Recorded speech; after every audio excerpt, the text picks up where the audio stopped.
The sun was lazily sinking towards the horizon, painting the tops of the pines with golden light. The road through the forest meandered like a ribbon, surrounded by dense, almost impenetrable thickets of taiga. The car flew confidently forward, cutting through the evening air. There was an atmosphere of fun, laughter, and carefree inside. "Well, I'm telling you, there's just a place for fire," Igor said excitedly, without taking his eyes off the road. "Clean air, no communication, silence. You will forget what a city is." He looked great, funny, smart, and a good guy. Tall, fit, with light stubble and a constant smile. His voice was pleasant, with a slight huskiness, and his manners were impeccably endearing. Katya, the girl who made Igor a part of their lives, was sitting in the front passenger seat, dangling her sneaker, clad foot. Blonde-haired, with a fluffy scarf around her neck, she turned to him, and smiling, clapped him on the shoulder. "I hope you don't lose us there. I've heard that you can wander in the taiga for weeks, and no one will find you." "Oh, come on," Sasha, sitting in the back, replied. "You know Igor is our Jedi guide. If anything, he has a compass. We definitely won't get lost with him." Sasha was the typical soul of the company, slightly lanky, with a shock of brown hair that he was always straightening, and a loud, infectious laugh. He stretched, popping a chip into his mouth from the bag he was holding on his lap. "I hope you don't have a roof over your head to see the stars," the third passenger, Artyom, joked, raising an eyebrow. Artyom was the calmest of them, almost a mirror image of Sasha. Dark-haired, short-cropped, with a cold squint in his green eyes, he gave the impression of a man who analyzes everything around him. "There's a roof," Igor replied seriously, turning onto a narrow country road. "But you can lie down in the open if you want. I'll just tell the bears about you so they know where you are." Another burst of laughter. The car suddenly slowed down, and Igor turned on the emergency light. "Well, do you want a surprise?" "What is it?" he asked, grinning slyly. "What's the surprise?" Katya leaned forward, looking at him with interest. "You'll see now." He pointed to a small clearing between the trees. Igor abruptly taxied onto a forest path, and after a few minutes, a picture appeared to their eyes. An old bridge over a narrow but bubbling river. The water sparkled in the rays of the sun, and a light mist seemed to rise from the water above the surface. "What a beauty!" Katya jumped out of the car while the others were still stretching their legs. "It's true," Sasha drawled, raising his head to examine the sprawling pines. "It's almost a picture on the wallpaper." "Are we almost there?" Artyom asked lazily, taking his phone out of his pocket. "No, it's still a couple of hours away," Igor replied. "But I just couldn't miss this place." Everyone went to the river to stretch out a bit and enjoy the views. Katya stepped barefoot onto the cold stone clearings by the river. Artyom looked skeptically at the bubbling streams of water, and Sasha tried to find a suitable stone to throw into the river like a frog. "It feels calm here," Katya said, closing her eyes. "That's right." Igor came closer. "The taiga begins here. It's like another world, you know." When they got back into the car, the forest seemed even denser, but also more beautiful. The sun was sinking towards the horizon faster and faster, turning the sky a blood-red hue. "How is your hut?" Sasha asked. "Will you have to heat it?" "No. Everything is modern there, but with an entourage," Igor assured. "Electricity, generators. And a sauna is generally a fire, and a heated pool is better than any shower. Well, the stove, by the way, is also available. For lovers of romance." The group laughed again, discussing who would be the first to dive into the pool. "The main thing is that there are no surprises," Artyom summed up, casting a gloomy glance at the road. The car drove out into a small grassy clearing, and a hut appeared in front of the travelers. It stood slightly apart, framed by tall pine trees, whose shadows fell on the walls of cylindrical logs. The chimney towered over the steep roof, and to the side glittered the surface of a small cozy pool, which looked more like a large jacuzzi. "Here it is, my fortress," Igor announced, slowing down and turning the steering wheel sharply. The car stopped right in front of the house. "Come on!" Katya stormed out of the salon, slamming the door. Her face lit up with delight. "It's just unbelievable!" She wore a warm knitted sweater over a light t-shirt, and jeans clung tightly to her slender legs. The girl ran to the porch, where there was an old-fashioned wooden plaque with burnt letters. "Forest Heart. Is that what you called your estate?" She laughed, turning to Igor. "It's an old name," he replied, opening the trunk. "There's still a hut left from my grandfather. I just updated it a bit. It used to be a hunting lodge." Sasha and Artyom got out of the car, stretching lazily. "Just look at the entourage," Sasha said, leaning against the door. "I already want to steam in the sauna and then dive into this pool." "I hope the water is clean," Artyom muttered, looking skeptically at the light tiles around the pool. His dark tracksuit was slightly rumpled after a long journey, and he was trying to straighten it with his palms. What a thing! Igor picked up several bags and headed for the house. There's even a spring liner. But first, the house. Inside, the hut greeted them with the smell of wood, cleanliness, and comfort. The walls were painted a light color, but the texture of the wood was visible in places.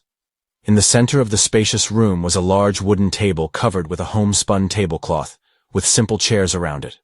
There was a small stove in the corner, and on the opposite side there was a soft corner with a huge sofa. Katya immediately jumped to the window, which overlooked the dense forest. Her blue eyes were shining with delight. "I don't believe this is real," she said, running her finger along the windowsill. "What did you think?" Igor replied, putting the bags on the table. "This is not a cottage outside the city. This is the Taiga." "Okay, stop admiring it." Sasha, cheerfully disheveled after the road, followed, rubbing his hands. "Come on, show me where the refrigerator is and what we have for dinner." "He'll make it," Igor waved him off. "First you need to melt the bath." Artyom, leaning on the door jamb, watched everyone with a slight grin. "Are you starting to give orders already?" "Private owner, the landlord," he joked, taking a folding knife out of his pocket and absently twirling it in his fingers. "We're guests here, after all." Igor laughed. Okay. You make yourself comfortable here, and I'll go get some firewood." When everyone was settling in, Katya managed to slip out into the street. She went to the pool, squatted down and touched the water. A slight chill burned her fingers, and she immediately pulled her hand away, laughing. "It's icy!" she shouted over her shoulder. "Of course," Sasha replied, looking out the window. "It's for training." Did Igor promise to warm it up? Artyom came out of the cabin and added sullenly, "Tempering or a sudden cold." Katya stood up and looked around. The forest seemed to be silent, watching them. For a moment, it seemed to her that there was movement somewhere in the distance. Something black flashed between the trunks, but she immediately mentally checked herself and laughed. "It's so nice here. I told you that Igor is a great kid." She returned to the house, and Igor just entered with an armful of firewood. "Well, are you ready to spend the best evening of your life?" "What is it?" he asked with a wide smile, brushing a couple of fir needles off his shoulder. No one suspected yet that this evening would be remembered by them in a completely different way than they expected. The warm pool water, heated to an ideal temperature, lazily lapped around the bodies. Steam billowed in light clouds, mixing with the cool evening air, smelling of pine needles. Katya hugged her knees and snuggled down on the edge of the pool. Her face was slightly flushed from the heat, and her damp hair was stuck to her neck. "I never would have thought that Taiga could be so comfortable." She stretched, smiling. "What did you expect? Swamps, mosquitoes, and bears behind every tree?" Igor teased, running his fingers over the surface of the water. His short hair glistened with moisture, and drops sparkled on his broad chest. "To be honest, yes," Katya admitted, laughing. Sasha was in his element. He dived, surfaced noisily, trying to douse Artyom, and splashed loudly like a child. "Artyom, what are you doing? Get in!" he shouted, dousing his friend with water. Artyom, sitting on a stone tile by the side, lazily jerked his foot, showering Sasha with a wave of response. His face remained calm, but irritation flashed in his eyes. "Sit back and be glad I didn't go inside at all," he replied dryly. Sasha snorted, but didn't argue. He knew that Artyom had always been reserved, almost cold, and it was difficult to fully understand his thoughts.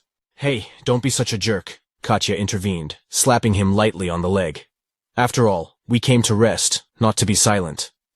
"Maybe it's a vacation for you," he replied, glancing at the dark forest beyond the pool. "But I'm not used to being in the middle of nowhere." Katya pretended to pout. "Oh, how civilized we are. Of course, we work in a big bank." "That's for nothing," Igor intervened. He raised his hand, exposing it to the steam from the water. "You feel like a different person here. It's like this forest is a living being that accepts you into its pack." Katya looked at him with a smile. "You're a poet." "That's right," he winked. When darkness completely covered the forest, the company returned to the hut. The warm candlelight and wood-scented atmosphere created a coziness that was so lacking in the cramped apartments of the city. A bottle of wine, steaming roast meat, and a plate of cheese and bread were already on the table. Katya, still with wet hair, threw a blanket over her shoulders and fussed at the table. "Well, shall we drink to the adventure?" "What is it?" she asked cheerfully, pouring wine into glasses. "Igor, when did you manage to finish the meat?" "You are a miracle." Igor chuckled. "Aerogrill, baby." I just fumbled and pressed the button. "And to our vacation away from civilization," Sasha added, sitting down at the table. He was a little disheveled after the pool. His hair stood up straight, and a long-sleeved t-shirt was askew on his shoulders. He looked pleased and relaxed. Artyom sat down opposite, hardly looking at the food. His face remained as impassive as ever, but his eyes occasionally glanced around the corners of the room, as if something was bothering him. "And at the same time for us to come back here," Igor put in, raising his glass. "This place deserves another visit." Katya laughed loudly. "Are you sure we won't want to go home tomorrow morning?" Igor answered her with a mysterious smile. After a long dinner filled with laughter, jokes, and conversation about the pool, Igor pushed back his chair. "Well, we're out of firewood. Artyom, can you help me?" Outside, the air was cool and slightly humid. The moon barely penetrated through the branches of the trees, creating uneven patches of light on the ground. A woodpile by a small, neat shed stood in the shade, and Igor shone a flashlight into it. "By the way, have you known Katya for a long time?" "What is it?" he asked suddenly, breaking the silence. Artyom, who was walking a little behind, stopped. "Why do you ask that?" "I'm just curious," Igor replied calmly. "She's pretty. You know her better than anyone." "We're friends," Artyom said shortly. "I have a counter-question for you. How did you meet?" Katya didn't say. Igor said in a familiar tone, "On one of the dating sites. She's for me, by the way. I wrote it first." There was a hint of mockery in Igor's voice. "If you're just friends with her, do you mind if I try to look after her?" "Do whatever you want," Artyom snapped, turning away. Igor grinned, picked up the axe and brought it down sharply on a log, chopping it with a loud crack. "That's good." Artyom felt an unpleasant chill in his chest. He didn't say another word and headed for the house, but the feeling of a heavy gaze on his back did not leave him. Returning to the house, Igor threw a couple of logs into the stove, closed the flap, and the company sat down at the table again. Katya toyed with an empty wine bottle, twirling it in place. "Let's play the game," she suggested, squinting. "What kind of game is this?" Artyom asked lazily, pulling a tall glass of half-finished wine towards him. "Secrets," Katya explained, smiling broadly. "Spin the bottle, and whoever it points to tells you something personal." "That's stupid," Artyom snapped, but Sasha immediately supported her. Come on, it's going to be fun." Igor, who was sitting a little to the side, also nodded. "You're not going to die for once, Artyom," and he added in a conspiratorial tone. "Or are there scary skeletons hiding in your closet, the terrible secrets of your past?" Hoo. Reluctantly, Artyom agreed, and the game began. Sasha turned out to be the first. He didn't think long, and told some trivial story about how he stole the keys to the gym at school in order to get into the coaching room and make a mess of it. When it was Artyom's turn, he hesitated and shared, "I almost drowned in a lake once. A friend pulled it out. I haven't liked water since." Katya clapped her hands. "You see? And you said the game was boring." Igor was next. His face changed dramatically. The smile disappeared, and his voice became deep and serious. "When I was 7 years old, I had an accident. My mother was driving. They pulled me out and pumped me out, but I remember what was there." The words hung in the air. "Where is it?" Katya whispered. "In that place. It's dark, very dark. Silence, pressing on the ears. And shapes. People, but not really. They're standing there, watching. Their eyes are like holes. And there were a lot of dolls. Different, smartly dressed in dresses with porcelain skin." He was silent for a moment. "It's cold out there. And lonely." The room became quiet. Katya shrugged her shoulders. "Is this a joke?" Sasha laughed out of place. "Igor, don't scare our baby. I've heard that at the moment of clinical death, anything can be imagined. Monsters, angels, the souls of the dead. But it's all imagination. The brain still lives for a while after the death of the body, so everything is imagined. Although, who knows what's in there?" He pronounced the last "there" with a certain mystical connotation, looking at everyone in turn. Igor smiled and put the bottle on the table. "Katya, now it's your turn." Katya leaned back in her chair and yawned. "It's okay with me. Except, at uni, I once wanted to sleep with a teacher." She giggled, but suddenly her eyelids started to droop. "Oh, I felt sleepy." Sasha and Artyom exchanged glances. Igor took a flask out of his pocket and took a sip, looking at Artyom. He raised his eyebrows in disbelief. "I have vodka in my flask. Stronger." Artyom stood up abruptly, looked at his friends who were beginning to feel sleepy, and realized, "You spiked something. Bastard. You put something in the wine." Igor just smiled mysteriously. "Relax. This is just the beginning." There was a heavy silence in the room. Katya, Sasha, and Artyom were sitting at the table, their bodies limp, like dolls that had lost their support. Artyom was breathing heavily. Katya and Sasha were breathing steadily. Their arms hung limply, their heads tilted forward or to one side. Igor stood at the table and looked at them with an expression of satisfaction. His lips stretched into a smile, but it had nothing to do with joy. It was a cold, almost bestial grin, teeth gleaming slobberingly in the moonlight from the window. "They sleep like babies," he said softly, enjoying the moment. He walked around the table, came closer to Katya and bent over her, lifted her head by the chin, gently. Her face, now relaxed and serene, seemed to tease him. Strands of blonde hair fell over her shoulder, emphasizing the smoothness of her skin. "Well, beautiful," he whispered, tracing his finger along her cheek and lower lip. "Let's see what you can be like." His voice was low, almost gentle, but there were notes of something deeply sinister in it. He lingered by her face, bent down slightly, inhaling the scent of her hair. "This piece suits you," he added, and laughed. It was a soft, ragged laugh that echoed through the room. Then he straightened up, looked at all three of them, and slowly headed for the door. Outside, he took a deep breath of fresh air. Darkness enveloped the forest. Only the dim light of the hut illuminated a small part of the clearing, and perhaps the light of the high-rising moon.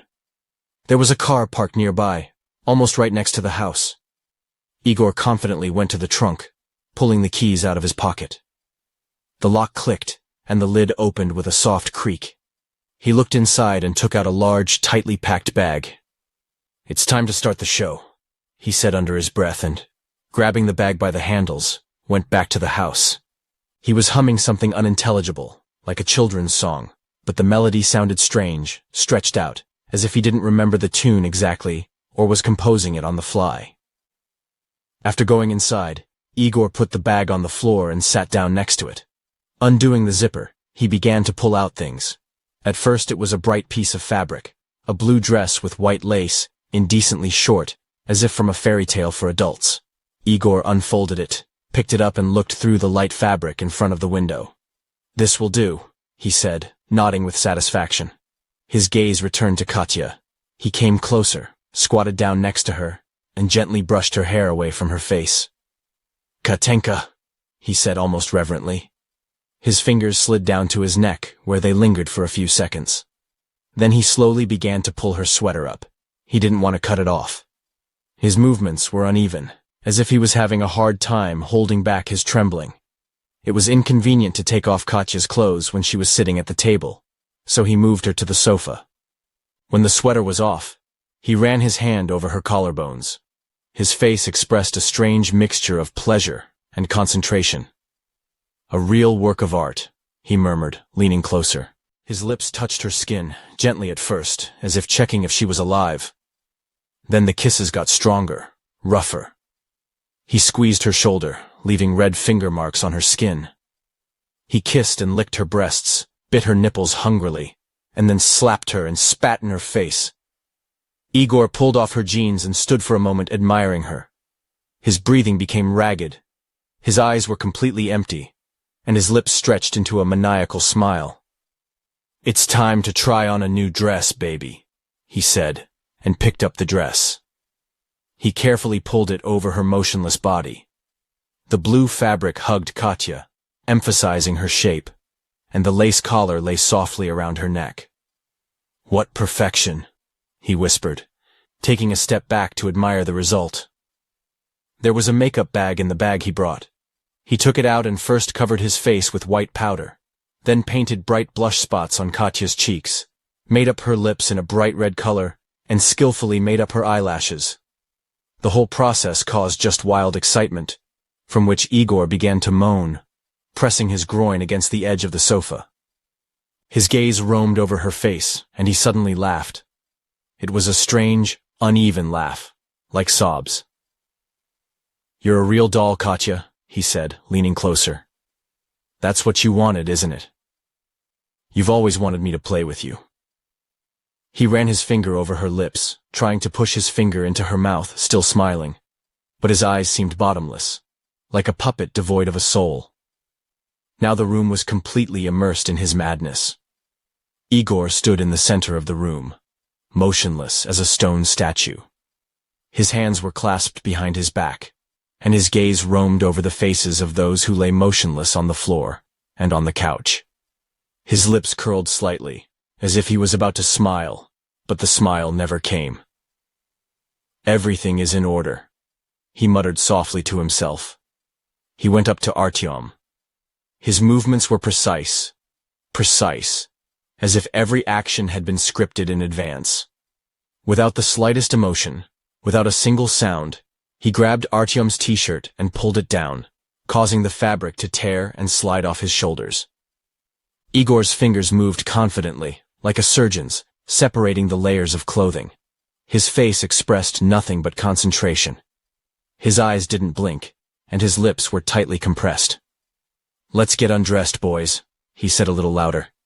But his voice sounded as if he was talking into the void, not expecting an answer. Artyom was lying limply on the floor. When at last he was wearing only his underpants, Igor bent lower, studying him closely. There was not a drop of embarrassment or shame in his movements. He looked at Artyom as if he were an inanimate object that needed to be sorted. "You're doing great," he said, grinning. His gaze lingered on the bump hidden by Artyom's underpants. "You're a tough guy, but Katya will be mine." He straightened up and took out metal handcuffs from his bag. Igor turned Artyom over, put his hands behind his back and shackled him. The click of the lock sounded like a gunshot in the deafening silence of the room. When he was done with it, he stood up and turned to Sasha. "Now you." Sasha seemed to look even more vulnerable. His arms are outstretched, and his head is tilted slightly to the side.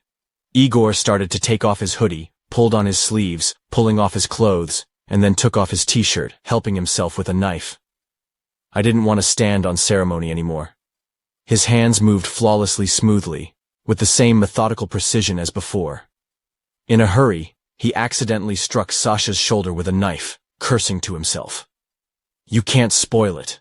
Everything has to be perfect." He also shackled Sasha, checking the reliability, as if he wanted to make sure that the steel chains would withstand any resistance. When both men were immobilized, Igor took a step back and looked at them. His face, which had remained motionless for a moment, suddenly lit up again with a strange, predatory grin. He went back to Artyom, peered at his motionless body and slightly tilted his head to one side, as if studying an interesting exhibit. "Look at this," he said slowly, thoughtfully. "He's a big guy." His gaze slid down. The smile widened. Without expecting it from himself, he kicked him in the groin with a swing. "Katusha won't need your household, you faggot. She's mine. They promised it to me."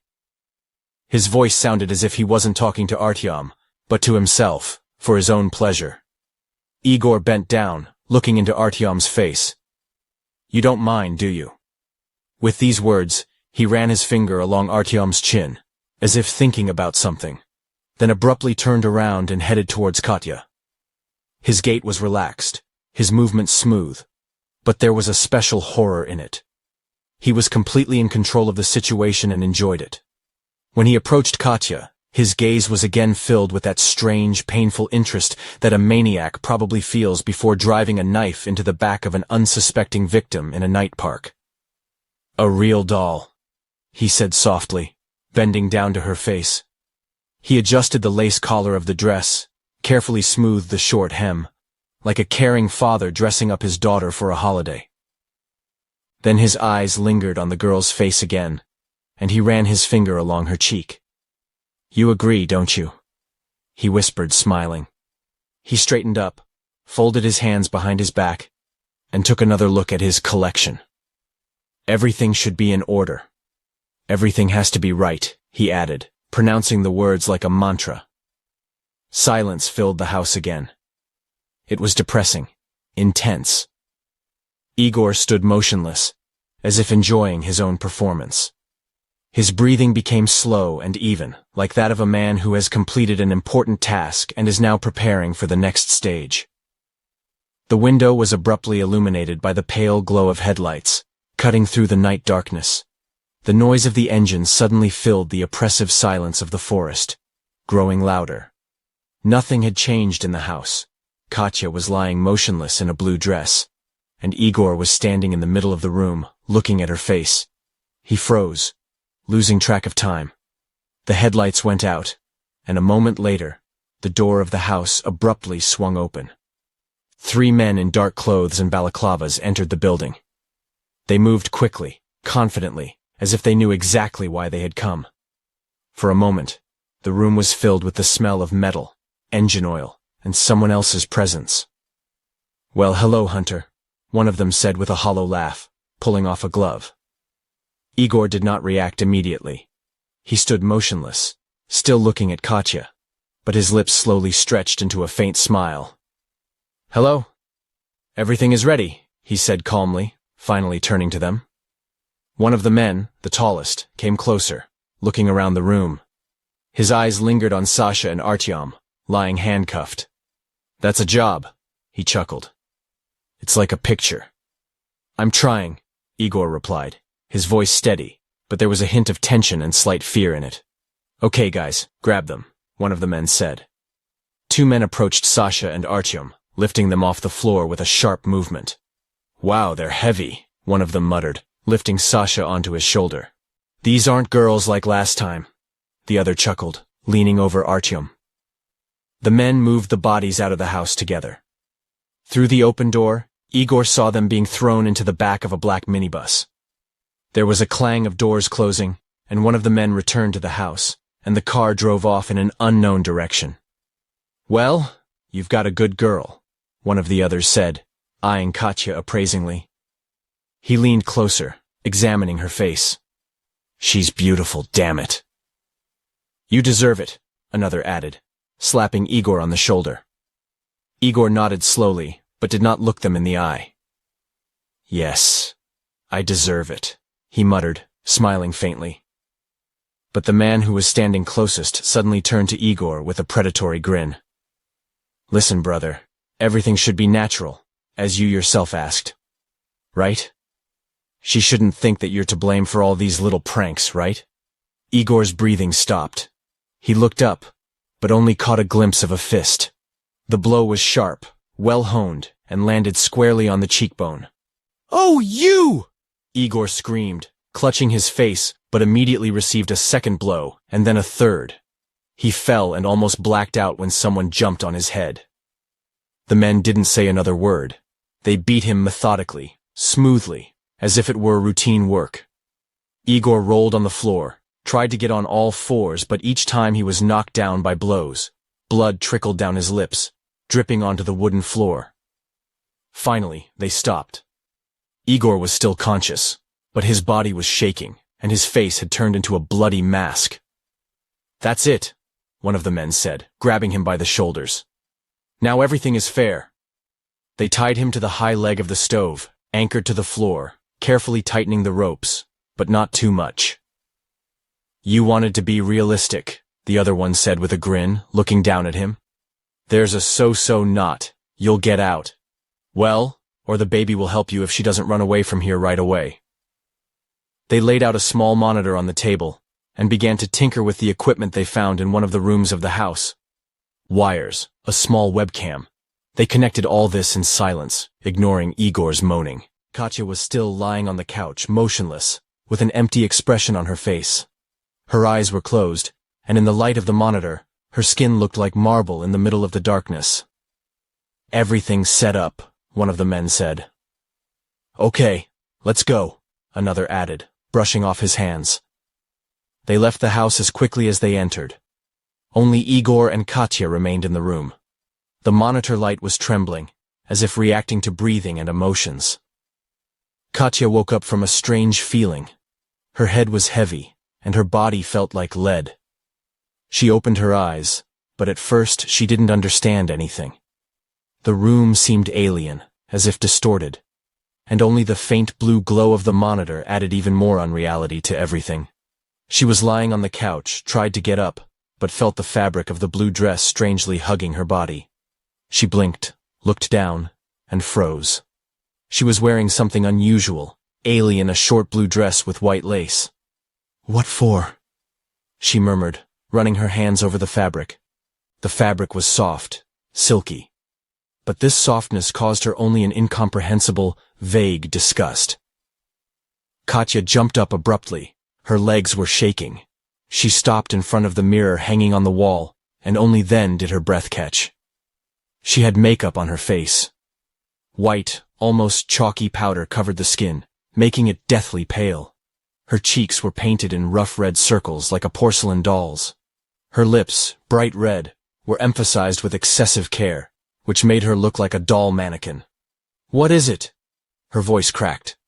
Katya ran her hand over her cheek, trying to erase the makeup, but it only smeared, making her face even more frightening.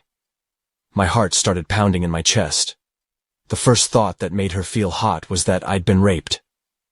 She felt her body convulsively. Her hands trembled, her gaze darted around the room.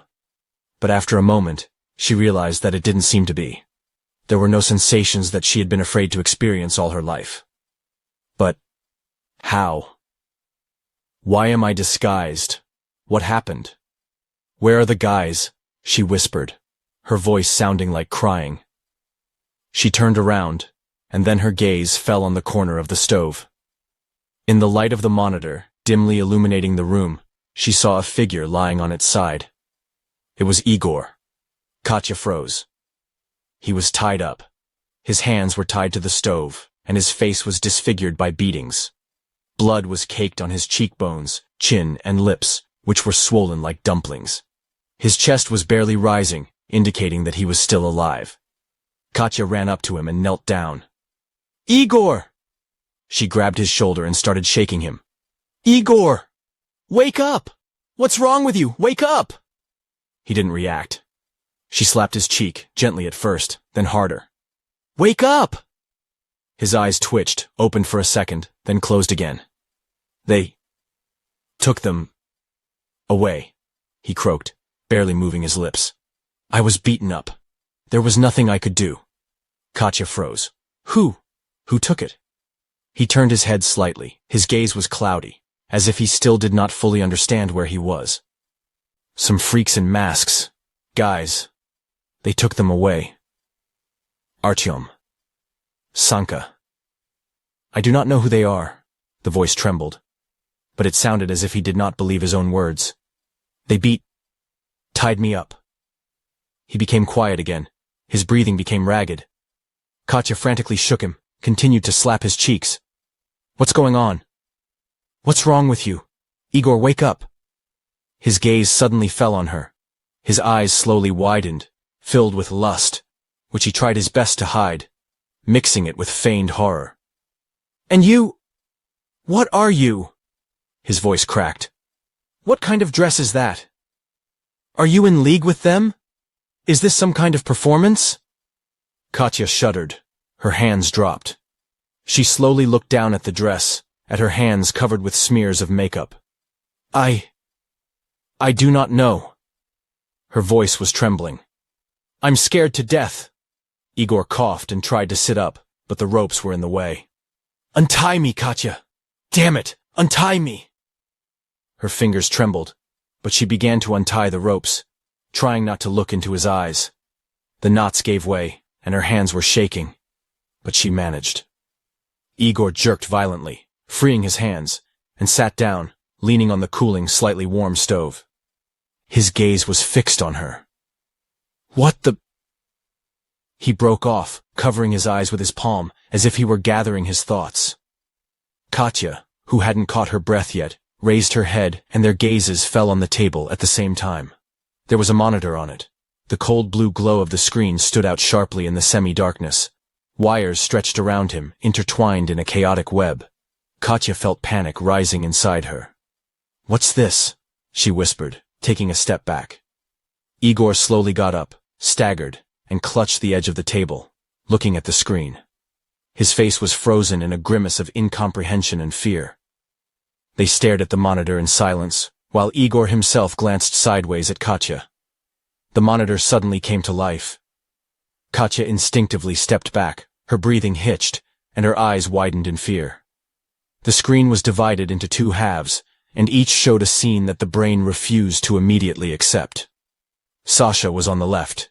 He was in a white room, the walls of which were covered with glossy tiles that gleamed sterically under harsh lighting. His arms and legs were stretched out and secured with metal buckles on a vertical platform resembling a cross. His body was naked, and there were fresh cuts on his skin, from which blood was trickling in thin streams. Artyom was on the right side of the screen. The room looked almost the same as Sasha's, the same white walls, the same cold lighting. However, he wasn't just tied down. His body hung from metal hooks embedded in the skin of his shoulders and upper back. His arms were twisted behind his back, and his feet barely touched the floor. The video was without sound, which made what was happening even more unbearable. Katya gasped, stepping back and covering her mouth with her hands. She felt her insides turning over. Every muscle in her body tensed, as if she wanted to run away, but her feet were rooted to the floor. There were two people in the room with Sasha. They were wearing identical long robes, resembling medical ones. Their faces were covered with strange masks made of stitched black leather, with rough seams. The eyes in the holes glittered like soulless dolls. The first of them was holding a small burner in his hands. He slowly brought it to Sasha's chest. Flames flared up, and even through the screen it seemed that the smell of burning flesh should fill the air. Sasha jerked, his mouth opening wide in a silent scream. The second executioner put a nail to his side and drove it in with a medical hammer, then a second, a third, methodically, like a carpenter nailing a board. Katya gasped. No, no! Her voice was ragged, hysterical. Igor was silent, gripping the table tightly. What he saw made him uneasy himself. Another tormentor slowly pulled the torch away from Sasha's chest and placed it on a small table. Then he pulled out a large surgical scalpel from the toolbox. With it, he wrote the word Jesus on Sasha's chest with a flourish, leaving deep bloody furrows from which blood dripped, spreading across the white tiles. Sasha was still twitching, trying to pull away, but the steel buckles held him tightly. The scene on the right side of the screen was even more perverse. Artyom was tormented by a woman. She was wearing a black dress that clung like a second skin, with a plunging neckline. Her face was hidden by a thin mask made of white latex, with scarlet cracks as if painted with blood. She slowly approached him, her steps graceful, almost dancing. In her hands she held a tool resembling iron pliers. She picked them up, examined Artyom, and her gaze settled on his penis. She ran her finger over his stomach, sinking lower and lower. Her movements were strangely gentle, almost affectionate, which made the scene even more disgusting. Katya covered her mouth with her hands, unable to look, but she couldn't look away either. The woman sharply clamped one of the most sensitive parts of Artyom's body with pincers. Soundlessly, his whole body jerked, his muscles tensed to the limit. The woman tilted her head slightly, as if enjoying the moment, and began to kiss him on the lips, biting him. Then she turned her head to the camera and ran her finger over her lips, wiping away the blood. Then she continued the forceps torture, alternately squeezing and relaxing the grip. "Stop it! Please stop it!" Katya screamed, but the screen was indifferent to her pleas. The woman moved on to the next stage. She took a scalpel and slowly ran it along the inside of Artyom's thigh, leaving a neat, thin incision. The blood flowed slowly, dripping onto the white tiled floor. Katya couldn't take it anymore. She rushed to the corner of the room, doubled over, and vomited. Her stomach clenched convulsively as her whole body shook. Igor rushed to her. "Breathe, breathe deeper. Everything's going to be fine. Do you hear?" He grabbed her shoulders, trying to hold her back, stroking her back, lowering his palm to her half-exposed buttocks. Her hands were shaking, and her face was streaming with tears. "That can't be true. This can't be happening." "Stop it!" she screamed, gasping for air. Igor turned her away from the monitor, hugging her tightly. "Don't look there! Don't look!" But the creepy images from the video were already etched into her mind. The monitor was still on, and the scenes continued, unfolding with painful slowness. Katya, still trembling, grabbed Igor's hand, her nails digging into his skin. "Get me out of here. You are welcome. Hurry up. You can't stay here. What have you gotten us into?" Her voice sounded hysterical, breaking, as if her throat was being squeezed by an iron vise. Her eyes darted around the room, as if she expected someone to enter through the door. Igor nodded, not asking any questions. "Okay. Get ready. Quickly." He ran to the door, opened it, and rushed to his car. Katya, trying not to look at the monitor, abruptly got up and ran out after him, hugging herself, as if it could protect her from the piercing night cold. Igor had already started the engine, and the headlights illuminated the forest, outlining the dark silhouettes of trees. Katya jumped into the front seat, slammed the door, and frantically fastened her seatbelt. "Let's go! Let's go! Stop it!" she screamed. Igor stepped on the gas pedal, and the car took off, taking them away from the cottage, which now seemed to be the refuge of evil itself. Katya sat staring in front of her. Her eyes were wide, and her hands were shaking. She hugged herself, squeezing her shoulders. "What was that?" "What is it?" she whispered, but her voice broke and she fell silent. Igor gave her a brief glance, but immediately returned it to the road. He reached out and turned the DVR so that it was filming the interior. Katya didn't notice it. "They're some kind of bastards, maniacs," he said, trying to keep his voice level. "I've heard of it before. This is a snuff video. They kidnap people, torture them, record it all. Then they sell it for a lot of money." Katya clenched her teeth, her head slowly swayed from side to side. We could be next," he continued. He paused for a moment, looking ahead, and then added, as if convincing himself, "Do you understand? These are all maniacs, sadistic psychopaths." Katya was silent. She couldn't answer, or even think about what she had heard. She was shaking, and all she could do was cling to fragments of reality. "Katya, can you hear me?" "What is it?" he asked, but her gaze remained fixed on the road. Suddenly, the car started twitching. The engine coughed, the headlights blinked slightly, and the car slowed down sharply. "Damn it!" Igor swore, slamming on the steering wheel with force. "What the hell?" Katya looked at him, her eyes filled with horror, but she couldn't even ask a question. Fuel! Stop it! He shouted, glancing quickly at the dashboard. The tank is empty. What? Katya whispered, her voice thin, barely audible. Igor stopped the car, abruptly turned the key in the ignition, but the starter only wheezed for a long time. Those bastards, he muttered, pushing open the door. They probably drained the fuel or punctured the tank. He jumped out of the car, slamming the door. I have a canister in the trunk. I am now. Katya watched him go, but her mind was completely consumed by panic. She sat motionless, clutching the armrest, and did not take her eyes off the windshield. Katya closed her eyes and took a deep breath, trying to force herself to calm down, but an ice storm was raging inside her. She saw Sasha in front of her, his face distorted by a silent scream. I saw a woman with a white and scarlet mask running a knife over Artyom's skin. Her stomach twisted again, but she clenched her teeth to keep from screaming. Hold on, she whispered to herself, but the words sounded empty, like someone else's mantra. She tried to process everything that had happened in the last few hours, but her brain refused to put the pieces of this nightmare into a single picture. The forest seemed to be waiting. The silence was absolute, with only the occasional rustle of wind in the branches to remind them that the world was still living its life. I wish I could leave, she whispered, clenching her hands into fists. Suddenly there was a knock from the right.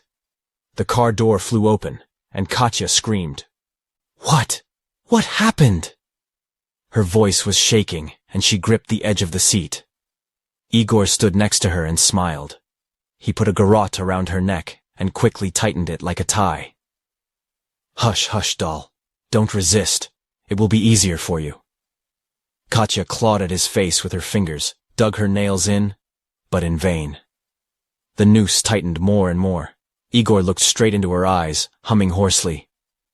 I don't need raspberries. I'm not afraid of angina. He made a strong, short jerk that broke Katya's cervical vertebrae. If only Malvina loved me alone. He put Katya in the back seat and checked the view of the registrar. Everything was as it should be. Slowly, he lifted the short hem of her dress and roughly tore it off, completely exposing Katya's motionless body. He stared at her face. Her mouth was painfully open. Beautiful, defenseless lips. Plaintive. One eye was wide open and the other half was closed. He opened it with his fingers. It was the moment of his greatest pleasure, the reward for his labors. His personal doll, one of the ones he met as a child, is where the doctors took him from in real life. The car rolled smoothly along a narrow forest road, highlighting the gaps in the clearing with its headlights. The engine purred steadily, almost reassuringly, but Igor couldn't relax. His hands gripped the steering wheel tightly, and his gaze seemed to be fixed on the narrow strip of road in front of him. Katya was lying in the trunk. Wrapped in a black plastic bag, it took up almost half of the space. Her body was motionless, and every turn or push of the car made the package rustle with a dull sound. Igor tried not to think about it. He tried to focus on the road, on the steady line of headlights stretching away into the distance, on anything but the cargo he was carrying. The pleasure that had so violently gripped him just half an hour ago had passed, and given way to a nasty feeling of the past and accomplished, wrong and terrible, for which he might well have to answer and pay. Everything is done. Everything is under control, he whispered to himself, as if these words could calm him down. What was, is gone. The forest around them was dark and silent. Only occasionally the shadows from the branches flashed on the windshield, as if someone was trying to get inside to look into Igor's soul. A faint light appeared ahead. The cottage, whose windows cast yellow rectangles on the ground, emerged from the darkness of the night. A man in a black uniform stood at the porch, his face hidden by a balaclava. He stood motionless, like a statue, with his arms folded on his chest. Igor parked the car in front of the house and turned off the engine. For a moment the cabin was so quiet that he could hear his heart pounding. No one will know, he whispered, gripping the steering wheel until his knuckles turned white. Everything is going according to plan. I'm a seeker. I'm a devourer of other people's souls. He got out of the car, slamming the door a little louder than he wanted to. Footsteps on gravel echoed in the silence of the night. The man at the porch did not move, only slightly turned his head in Igor's direction. "Well, have you played enough?" "What is it?" he asked, and his voice sounded hollow, as if from the ground. "Did you shoot everything?" Igor stopped abruptly, but immediately forced himself to continue moving. "It's none of your business," he said, avoiding the man's gaze and handing him a flashcard.